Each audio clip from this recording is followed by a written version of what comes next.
the not so secret formula to growing on YouTube in 24-25. The reason why I'm sharing this is because this is the video that I wish I came across when I first started. People constantly give you the same information. They regurgitate, they watch each other's videos, angle the same point of view. This is a completely fresh point of view. Don't believe me? Go and watch someone else's and you'll get sick of them. They are all the same. First step to starting your YouTube channel is to start with your why. Why are you doing this YouTube channel in the first place? What is it that inspires you to start on YouTube? And the main reason why you need this why is because when it comes to the low days when nobody is watching your videos and you've spent a full couple of weeks building these videos, scripting them, filming them, editing, doing the thumbnails, pouring your heart and soul into these videos, and 3 people have seen it, you're going to need to know your why to carry on and to pick yourself up through those low view days. The next step is to go into your personal branding or your brand identity. Now this is something that across your YouTube platform, it should be coherent. If there's a bit of a mismatch of styles and messaging, you're not really going to connect with your potential audiences. Canva is going to be your best friend. If you've not used Canva before, it's a free platform. There are upgrades that you can do. I've previously had the professional one, but I downgraded again because I had Adobe Creative Suite. So you can do your thumbnails on there, your branding, your YouTube channel art, your logos. Even this icon here, I made it in Canva. So you can do this yourself. Highly recommend. The only thing that I'll say with Canva, if you don't have the paid for version, you can't remove backgrounds, which is so helpful when it comes to thumbnails and just cleaning up the aesthetics. But that's something you can build on over time. You do not need it when you're getting started in your YouTube channel. Now the next up is once you've decided your brand personality, start to delve into the tone of voice that you want. Are you quite conversational? Are you quite funny? Thought-provoking? Like, what do you want to come across like on camera? Now the best way to be is to be yourself. If you're not yourself, then people will see straight through it. You will repel your potential audience. Next up, on YouTube, you have a fork in the road. You take the educational route or you take the entertainment route. There isn't really an in-between. The in-between is edutainment, which doesn't sound right and it isn't right. If people are coming to learn something from you and your YouTube account and you're giving them behind the scenes of going for a food shop, no one cares about that. They're there to learn from you. So you need to decide which type of platform that you're going to go for. Educational or entertainment. I've actually separated my YouTube channels for this exact reason.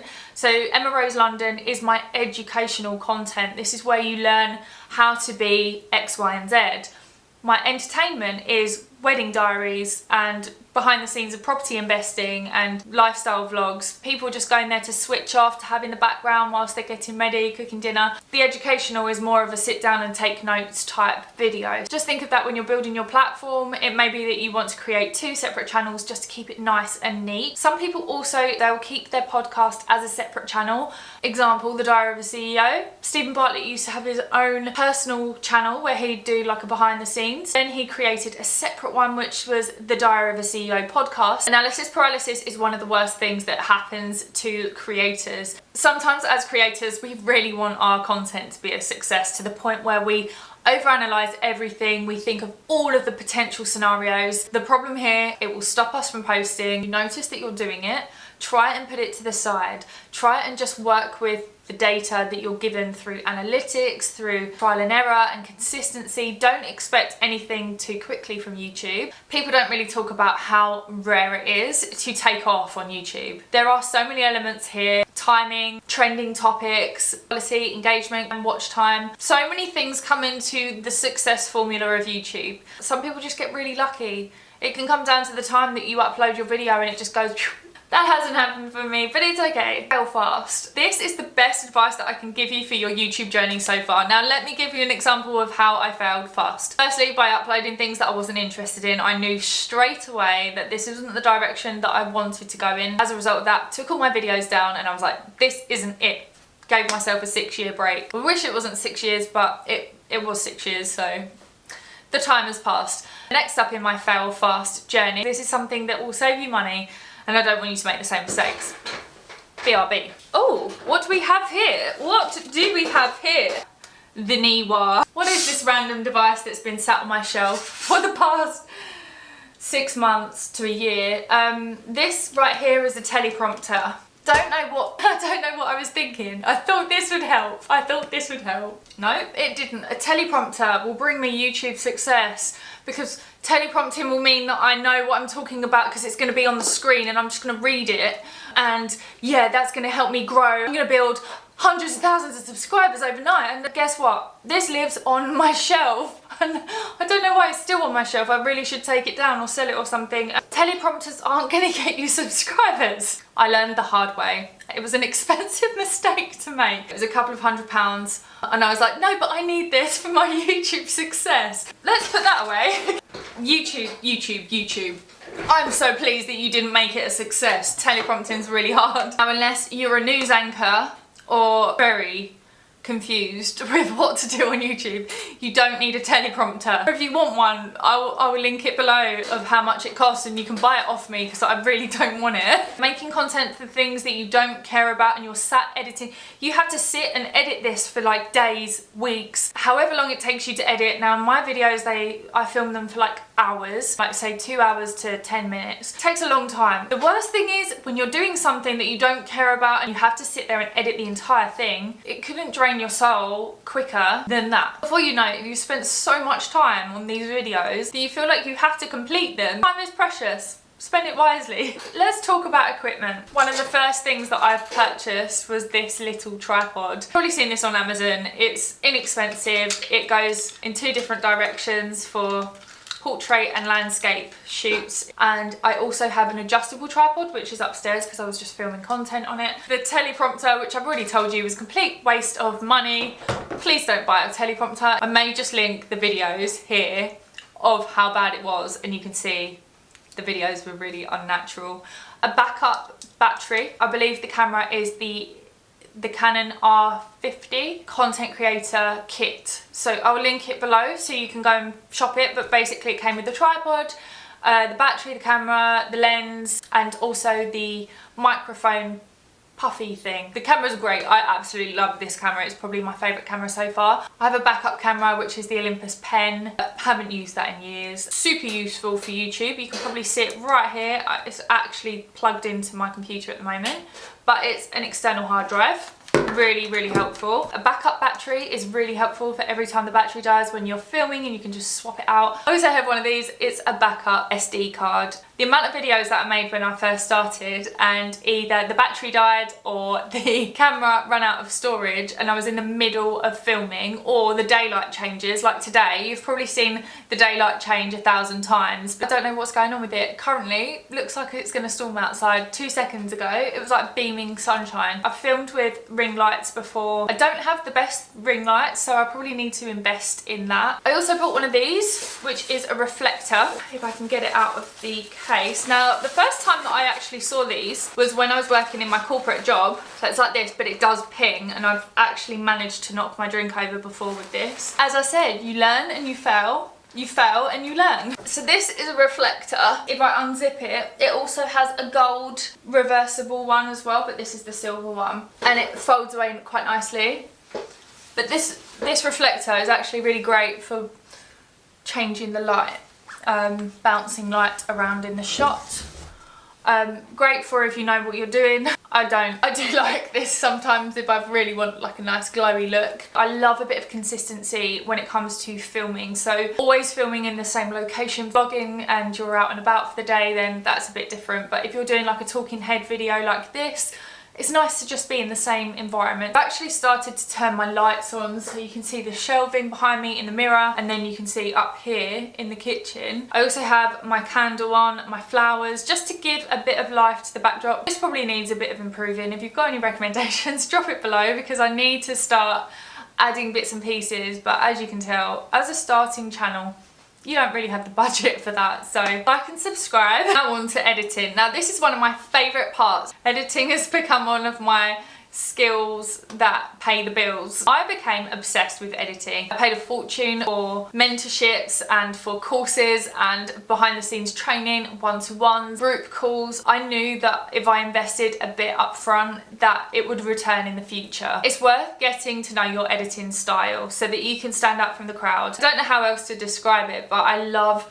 my videos. I love how I can just express myself creatively through video. Be quite playful. People really do sense a playful energy when you lean into your creativity. For YouTube, I use Adobe Premiere Pro. And for my short form content, I use VN. Typically you find a platform that you connect with and you learn all the tricks, so you don't really need to go elsewhere. I know that a lot of people use iMovie or Final Cut Pro. Premiere Pro is really good. Sometimes it's not as intuitive as I'd hoped, so I've had to sort of add a few plugins just to give a little bit of a lift, because it doesn't have this naturally intuitive creative flow. You'll never stop learning when you do a YouTube channel. And that's the best way to do it, is to constantly evolve through your videos, because you'll look back at the first one and just think, wow, I'm nowhere near recognisable. I've added all of this layering and all of this experience, and gradually over time they just get better and better, more engaging, more quick. You just become more natural with it. So it's one of those things that you do have to persist, but over time it will pay off. This sounds a bit strange, but I was inspired by fitness influencers when they talk about their abbreviated terms like EMOM, which is every minute on the minute. And I thought, how can I take this fitness term and put it into a video? So every minute on the minute is something that you can do in your video to make it more engaging. Every minute on the minute, do something different in your video. The first clip of your video, you're going to zoom in or zoom out. Now this is your hook. Then you go to the first minute in and you add a picture or an overlay. And this could be when you're talking to people like, find my other channels on Instagram, and you're showing a picture of your Instagram or what your page looks like. The second minute could be you're talking about a research example, so you're going to show a clip of that research, and so on. You can carry this on throughout the video to just keep that watch time engaged. YouTube operates on high levels of clicks and high watch time. If you're keeping people engaged, every minute on the minute you've got something added into that video to suck them in still. For people to scroll through your video and they will see there's things going on throughout, you're more likely to retain your audience. This is something that you can use to keep your viewers engaged. Next up is eye contact. I don't know how many videos that I've seen on YouTube where people are looking at themselves and they're just doing this and, hi, welcome back to my channel. Maintain eye contact with your audience at all times. It builds trust and rapport. That's straight down the lens. If you're filming on your phone, you're looking here, here. If you're filming on your front camera, I probably wouldn't recommend that. The front camera is not going to give you the best quality. It will look quite grainy, quite pixelated. But if you have to film on your front camera, you're not looking at yourself. You're looking at the tiny, tiny lens. One of the best pieces of advice that I can give to you is to start thinking of YouTube's algorithm as YouTube's audience. What do the audience want? If it means that you're not getting a high click-through rate, which is the CTR, you need to switch it up. People aren't clicking for one of three reasons. One, they're not interested in the topic or the theme, which is fine. They move on to the next thing. Two, the thumbnail isn't intriguing enough. Your thumbnail and your title are two hooks. They both have to do something to engage the viewer. I would suggest that the thumbnail is doing something separate to the title, and the title is optimizing SEO, which is search engine optimization. You could type in something like how to bake a birthday cake. The first thing that will come up is how to bake a birthday cake. The thumbnail could be a picture of the birthday cake cut in half and it's all rainbow coloured and accompanied by a message, the tastiest rainbow cake my 5-year-old's ever eaten. And then people will want to click that, like, what is this rainbow cake and how do I make that for my kids? I always think of myself as my audience. What would I want to watch? I want to create that content for other people so that they have their answers met as well. My how to get out of a rut video. I was in a rut really badly this year and I needed it more than anyone. My entire house, my life was in disarray, and I was like, I need to make a video on this because there's probably other people out there going through the exact same thing, feeling the same and feeling so hopeless. So I made a video on it. There are two types of content. You've got evergreen content and trending content. Now it's really great to try and find a balance between the two. The more trending topics, autumn, winter, and then the more long form evergreen content would be something along the lines of 5 self-help books that really will transform your life. These are some of the platforms that I find really useful when it comes to your topics of your YouTube videos, and also the back end analysis of your YouTube channel and your videos, your content. vidIQ is one of the first platforms that I've used, and the great thing about vidIQ, I think it was a small subscription that I paid. I can't remember how much it was, but I remember overpaying something. It teaches you different things about thumbnails, SEO, audience, like all sorts of different bits and pieces, and you follow the course, and every day I was doing like a different challenge, and it just helps you get more used to what YouTube wants. It also scores your thumbnails, your titles. It gives you goals to set, a projection of how long it will take to reach 350,000 views. There's so many things on there. It's just a great platform. I highly recommend. If you don't use vidIQ, you'll potentially use TubeBuddy, which I haven't really used. I know that I have an account somewhere. I'm not that familiar with TubeBuddy, but I know that it's quite a popular one. There's a great website called answerthepublic.com. Now you get a free search every day. Now this is something that you can type it in. If there's a topic, example project management, you can type in project management and it will come up an entire array of questions that people are asking around the subject of project management. And with this information, you can gauge an idea of how frequently it's been searched, the search volume per topic, if there's a specific area of project management questions that you hadn't necessarily thought of, but it would make a great YouTube video. It's also worth checking Google search and YouTube for other content ideas or topic ideas that are reaching a high number of people. The more people that are checking it, the more chance there is that people will land on your video and watch it and want to know the answers. So as long as you're providing enough value up front within that video, people will be watching it and there will be a high number of clicks. The thumbnail can correspond with the topic and hook audiences in. And there you go, you're on the way to 1,000 subscribers. This is a bit of an easy win, this one. It's the time stamping. Not everyone uses timestamps, but I do all the time, every single video. Timestamps will help retain a viewer. They may just be bored in your introduction, but it's an introduction, they don't need to watch it. So they might want to skip to the first step of your video. The more timestamps you can add in, the more value it brings to the viewer and also to the algorithm. You're going to add these timestamps within the back end of your YouTube studio, the content upload area. It's going to go just below your description and you're going to add in the timestamps and try and make them searchable, which gives more of an idea to YouTube of how you're adding value throughout the video. There's so much value to add, especially with the vidIQ plugin. You can really start to understand the checkboxes for a successful YouTube video. This is what I often look for. Good title, try and keep it brief but searchable. Keywords in the description, your timestamps, add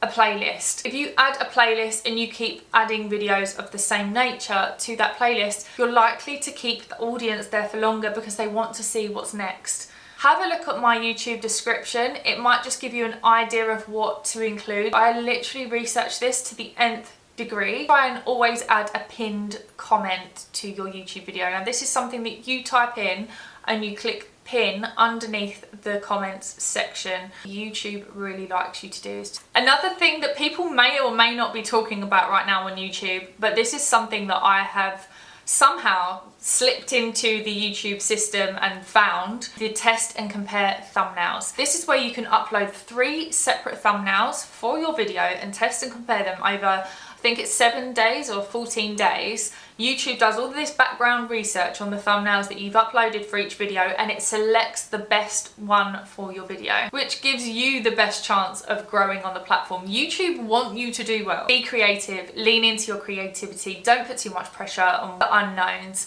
If you've made a really solid piece of content and nobody's watched it, revise your thumbnail, your title, change your description. There's even parts of YouTube where you can go back into your video after it's been uploaded and trim the content. I wouldn't start with, welcome back to the channel, blah, blah, blah. People don't care about that. People want value instantly. We live in a world of 0 attention span. Have a play with shorts and long form content. Use them both in your YouTube growth strategy and see what works best for you. If you find value added in a 9-second clip that highlights something and then you deep dive into it in a long form content, just give it a try and let me know how you get on. Thank you so much for watching this video. I really hope you all the best in the start of your YouTube journey. If you have any questions, drop them in the comments and I'll get back to you. I want to see you win, so get started. Go check me out on my other YouTube channel, Emma Rose Lifestyle, for any wedding vlogs or property or behind the scenes life vlogs. I'm also on TikTok and Instagram, Pinterest. They're all linked in the description box below and I will see you on the next one.